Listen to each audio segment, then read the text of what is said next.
Irmãos, avisando que hoje não temos salinha das crianças, tá? Então os pais têm de ficar com seus filhos aqui na igreja mesmo, tá bom?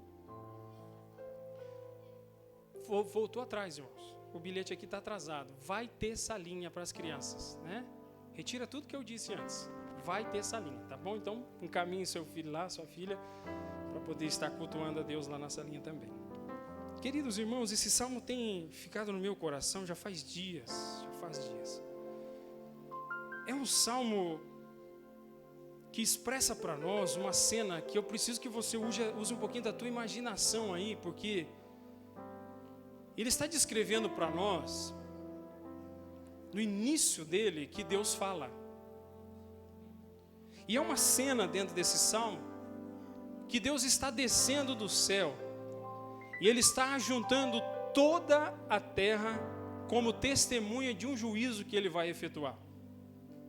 Quando você lê esses primeiros 6 versículos aqui, fica muito claro para nós que o Senhor vem de uma maneira muito decidida para efetuar esse julgamento. E existem pelo menos 5 coisas importantes que nós encontramos nesses 6 primeiros versículos. O primeiro ponto que nós devemos considerar, que o juiz que se põe para julgar é Deus. O segundo aspecto que nós vemos é que Deus vem efetuar um juízo, e Ele diz que vem efetuar um juízo no verso 2 em Sião. Para você que não sabe, Sião é chamada de cidade de Davi no Antigo Testamento. É o próprio lugar onde o povo de Israel, de Jerusalém, está assentada. E o Senhor vem como juiz, vem dentro, do lugar da sua habitação, no meio do seu povo, para efetuar esse julgamento. O terceiro ponto é que Deus reúne os céus e a terra para serem testemunha deste julgamento. E a Bíblia vai dizer para nós, no versículo de número 6, que os céus anunciam a justiça de Deus. Os céus estão proclamando e dizendo assim: não existe ninguém neste universo que seja mais justo do que Deus. Você já parou para imaginar que existem, dentro do nosso próprio país, juízes que julgam injustamente?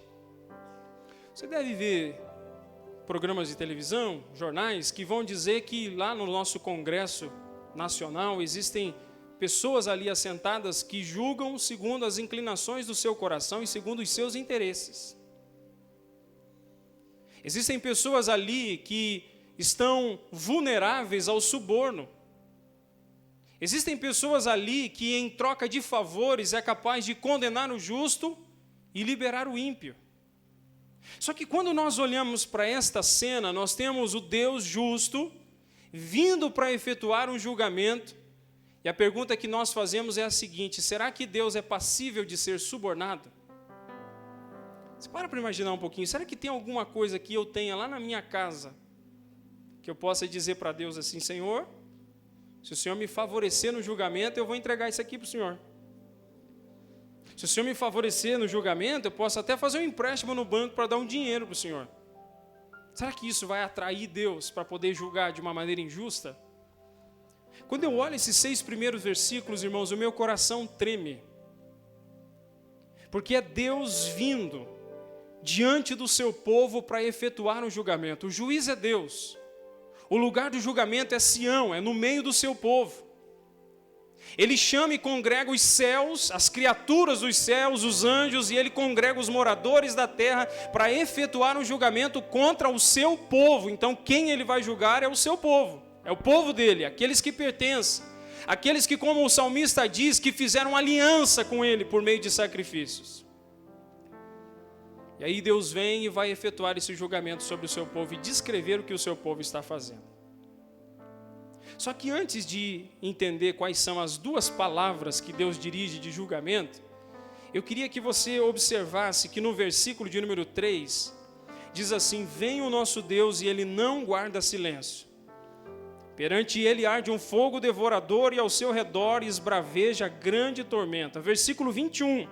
Tens feito estas coisas e eu me calei. Deixa eu fazer uma pergunta para os irmãos aqui. Quando Deus está em silêncio, o que isso significa? Quando Deus não está necessariamente falando, nós podemos pensar 2 coisas. ou Deus está sendo conivente com o que está acontecendo, que Deus está sendo complacente com o que está acontecendo, ou Ele pode estar sendo longânimo. Deixa eu tentar explicar isso aqui para você entender. Algumas pessoas agem de determinadas maneiras, e isso aqui eu vou dizer para os irmãos, é muito pessoal. Isso aqui, todas as vezes que eu medito, choca por demais o meu coração. Se Deus está em silêncio, será que é porque Ele está apoiando o que eu estou fazendo? Ou será que Deus está sendo longânimo comigo? Uma passagem que eu acho muito interessante, nós estudamos aqui no Sermão do Monte, é Mateus capítulo 7, o versículo 15 a seguir. E existe um trecho dessa passagem que Jesus diz assim: nem todo o que me diz Senhor, Senhor entrará no reino dos céus, mas aquele que faz a vontade de meu Pai. Ele diz assim: naquele dia muitos me dirão, Senhor, em teu nome nós expulsamos demônios, em teu nome nós profetizamos, e em teu nome nós fizemos maravilhas. E o Senhor responde o que para eles? Não vos conheço, apartai-vos de mim, vós que praticais a iniquidade. Estava refletindo esses dias com alguns irmãos aqui da igreja a respeito disso, e você pode olhar em volta desse mundo, e existe uma porção de falso profeta que eu nunca vi, irmãos. De gente que descaradamente fala em nome de Deus, mas perverte completamente aquilo que Deus deseja. Para você ver isso, basta ligar a televisão em determinados canais.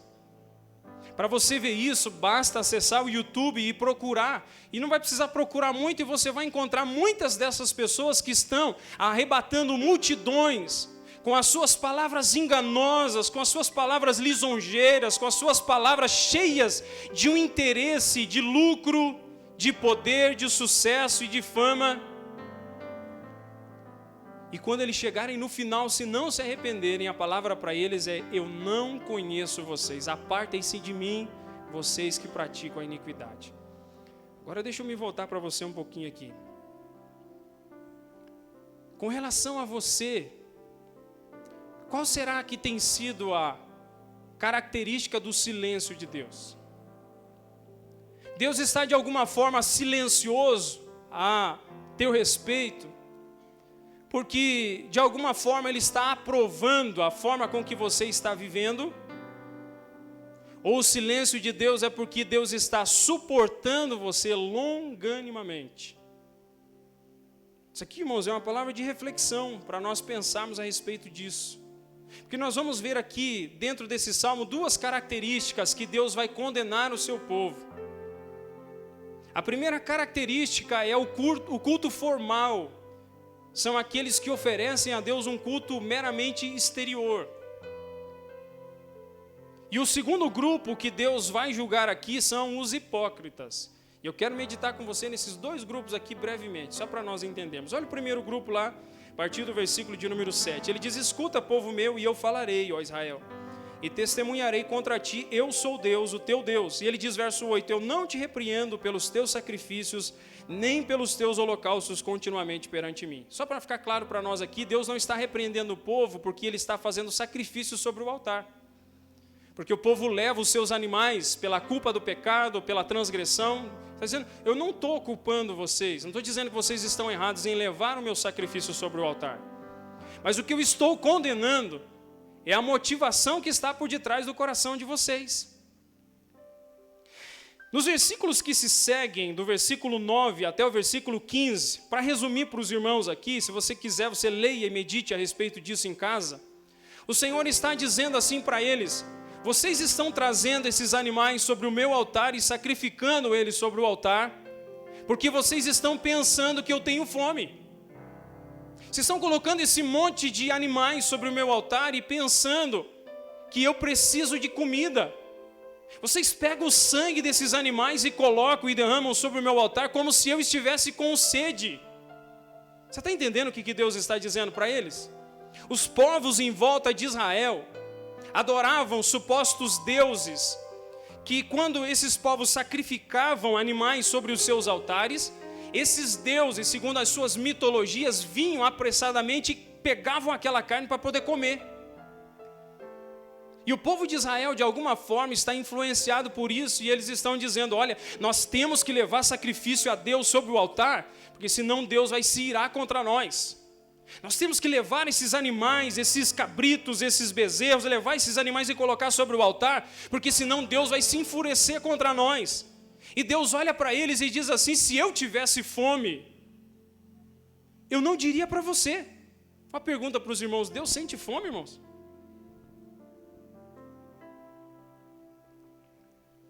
Muita gente falando junto, eu não consegui ouvir, irmãos.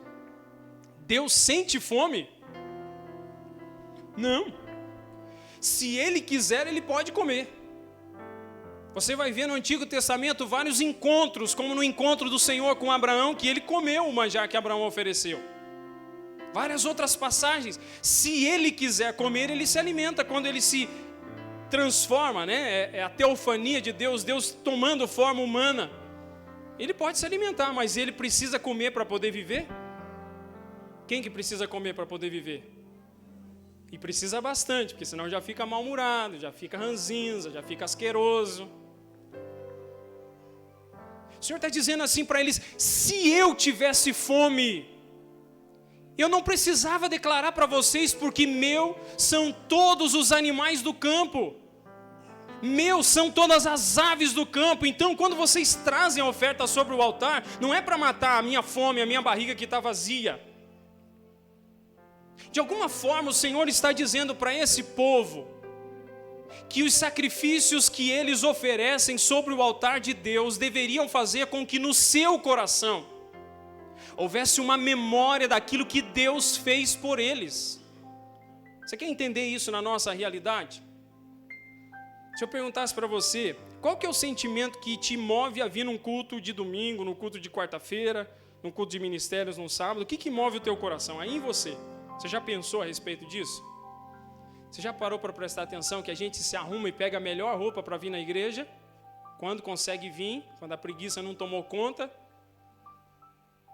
E aí você se arruma, se prepara, vem até a igreja. Qual que é o sentimento que está por detrás do teu coração?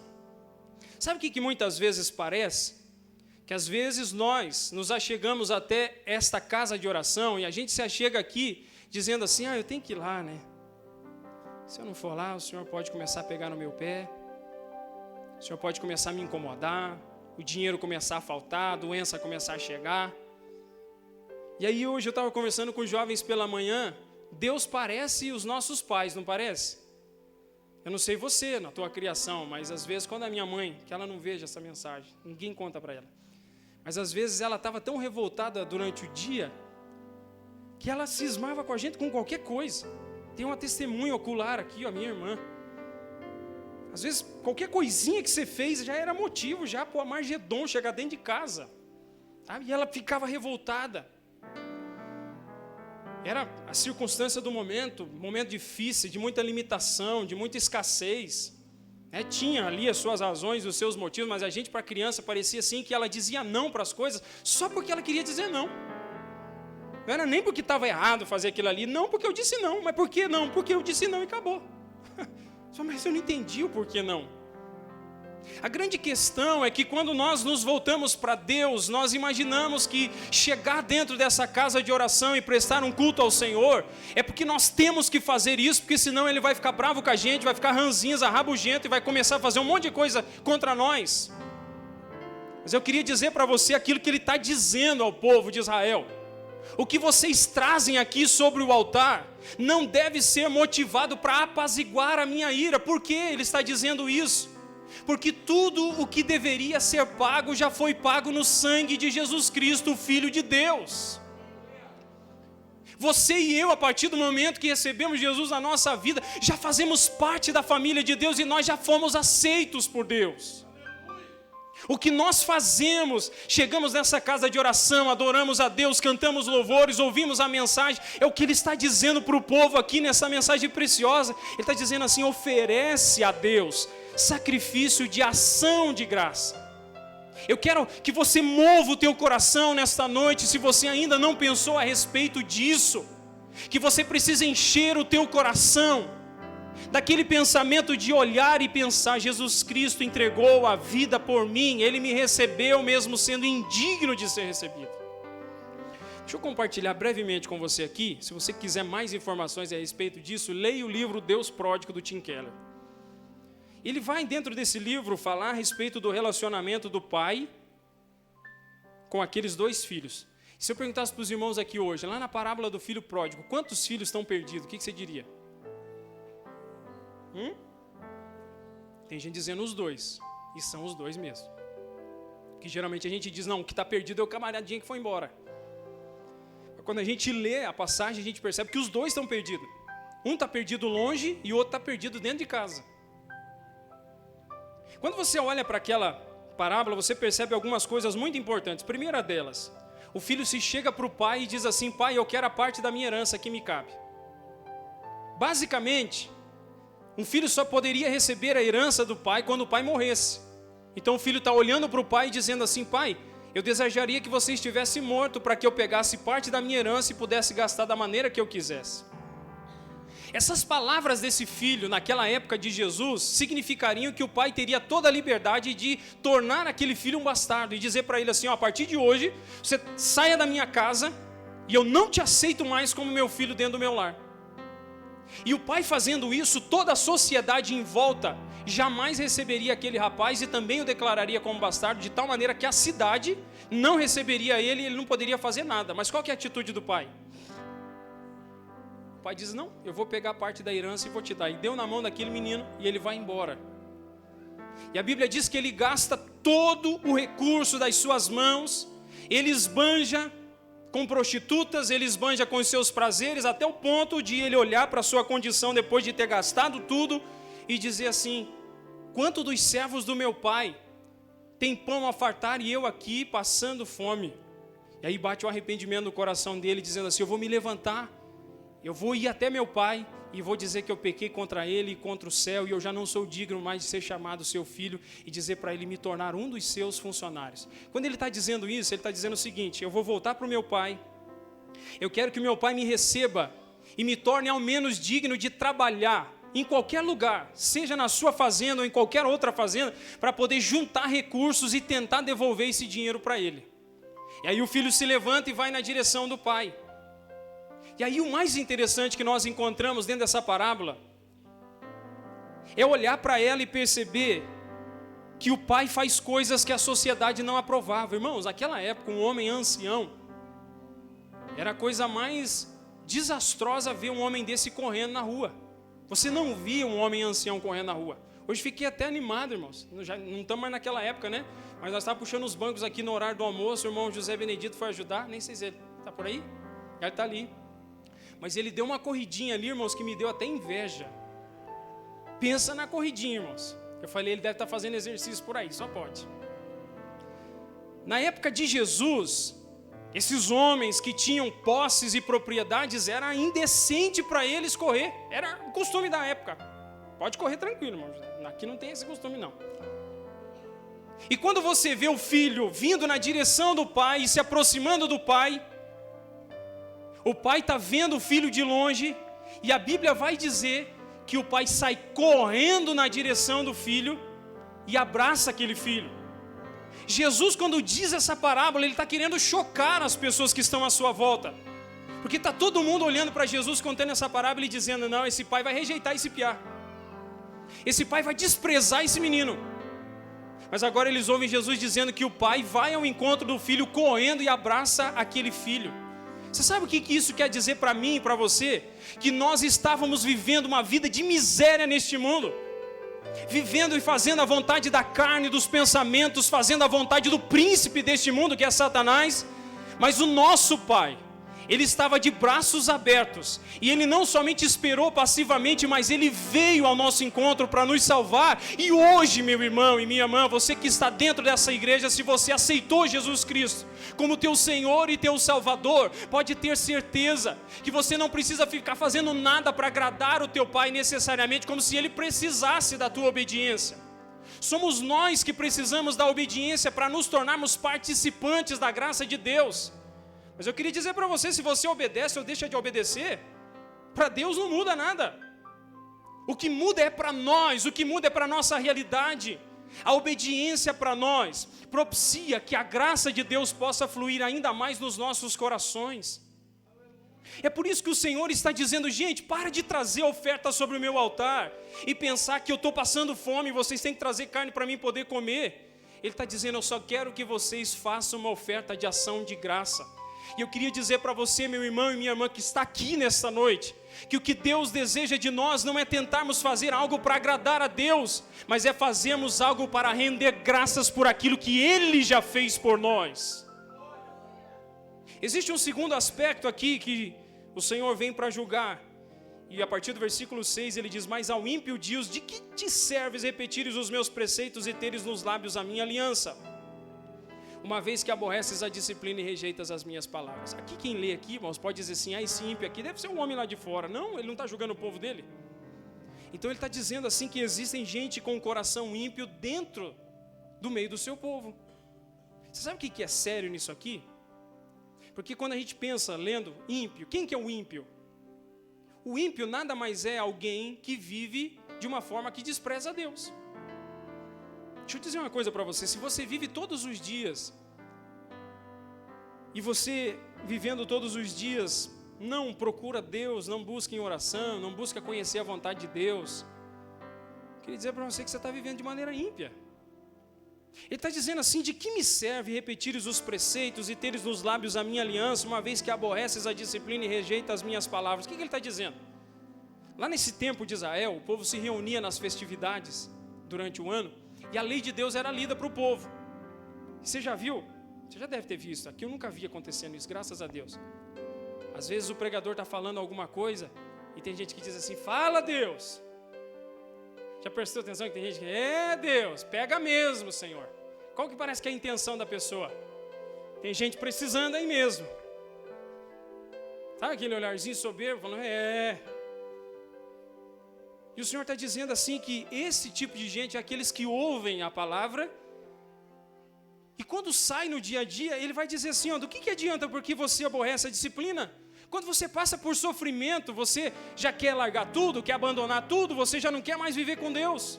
Quando vem algum tipo de gente que tem uma característica de ladrão, que rouba, que passa a mão, que pega coisa que não é sua, você se associa com ele. Ele diz assim, e quando os adúlteros estão próximos de você, você se associa com eles, você faz comunhão com eles.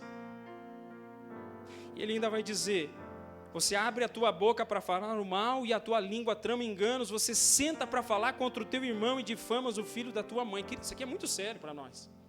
Viver impiamente é muitas vezes ouvir a palavra de Deus e sair no dia a dia e viver como se Deus não existisse.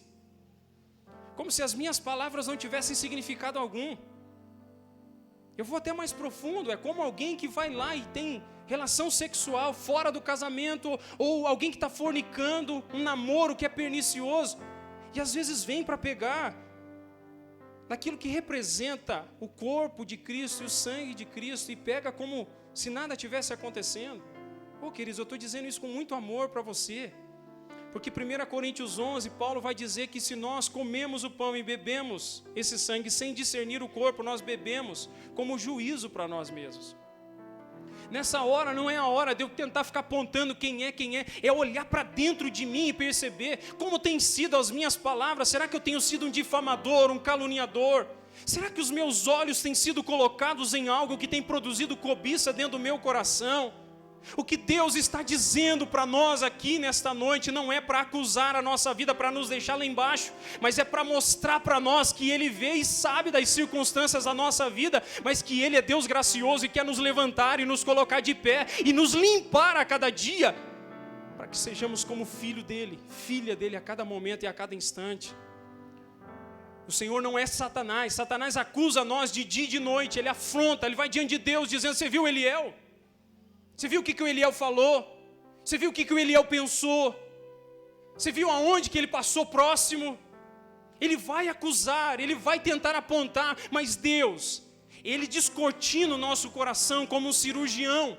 que vai no âmago do problema que está existindo ali, daquele câncer que precisa ser removido, e ele vai ali para trazer a solução. E Deus está dizendo para nós nesta noite que Ele pode abrir o nosso coração e remover aquilo que é um câncer maligno que está sugando a nossa vida e a nossa comunhão com Ele. E eu finalizo aqui com a recomendação que nós recebemos do Senhor. Ele está dizendo assim: não seja formalista, não venha aqui e tenta ser ritualista, demonstrar que você está fazendo alguma coisa. Mas venha, porque tudo que você fizer, o louvor que você cantar, a oferta que você der, a participação que você tem no momento do culto, ou em toda a realidade da sua vida, porque a nossa vida é um culto diante de Deus, faça isso como ação de graça diante do Senhor. Não se ensoberbeça por aquilo que você faz. Porque tudo que nós fazemos não é para agradar a Deus. Nós fazemos isso como uma atitude de gratidão ao nosso Deus. De adorar a Deus. Demonstrando para Ele, dizendo: muito obrigado, Senhor, por aquilo que o Senhor fez por mim. O segundo aspecto é o hipócrita. É alguém que vem e tem uma casca exterior e ele está dizendo assim: não viva de maneira hipócrita. Não se diga cristão quando você está no grupo de irmãos reunidos e lá fora vive de maneira ímpia. Mas ele diz para nós, versículos 22 e 23, a primeira coisa que ele fala: considerai, pois, nisto vós que vos esqueceis de Deus, para que Ele não vos despedace sem haver quem vos livre. O que Deus está dizendo? Considera isso na tua cabeça. Ô, irmãos, é uma luta muito grande quando a gente está pregando aqui na frente para o povo de Deus, porque eu sei que tem um monte de tentação passando na tua cabeça para você não prestar atenção na mensagem. Você sabe o que eu sei disso? Que eu também ouço mensagem. E quando eu estou sentado ali, às vezes quer vir aquele pensamento: tem que pagar a conta amanhã. Meu Deus, aquele BO tem que resolver. Oh, glória a Deus. Aí volta, eu estou na igreja, estou no culto, não posso pensar nisso aí. Que maravilha, que mensagem. Mas Senhor, que negócio, aquela situação tem que resolver. A cabeça está toda hora assim. Mas eu queria dizer para você que quando você entrar nessa casa de oração, diga: Deus, ainda que haja uma tentação no meu coração para dispersar os meus pensamentos, eu quero estar atento para ouvir a tua voz e fazer como o salmista diz, considerar aquilo que o Senhor está dizendo. Se você disser Deus não está falando, eu quero dizer para você, Ele está falando a cada momento e a cada instante. Ele está falando agora através da sua palavra. Ele estava falando através de louvores cantados aqui. Você vai chegar em casa e pode ser que o teu marido, a tua esposa for conversar com você. Deus pode estar falando através do lábio dessa pessoa. Por que Ele está falando? Porque Ele quer te colocar de pé e restaurar a tua vida.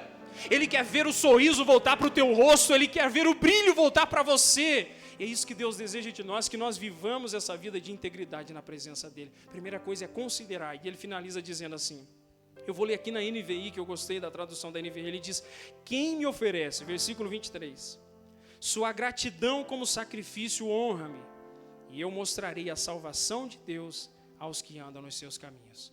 Gratidão. Tudo que você fizer, faça por gratidão.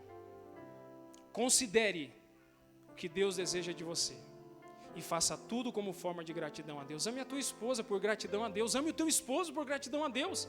Crie os teus filhos no temor do Senhor por gratidão a Deus. Cante na igreja por gratidão a Deus. Pregue por gratidão a Deus. Toque o teu instrumento por gratidão a Deus. Evangelize por gratidão a Deus. Almoce com a igreja como aconteceu hoje por gratidão a Deus. Faça tudo de maneira grata diante de Deus. E eu tenho certeza que você vai desfrutar e ver a beleza da salvação de Deus. Deus vai inundar teu coração de glória. E você vai ter uma comunhão tão profunda com Deus que nada nesse mundo poderá superar. Amém, queridos? Vamos se colocar de pé?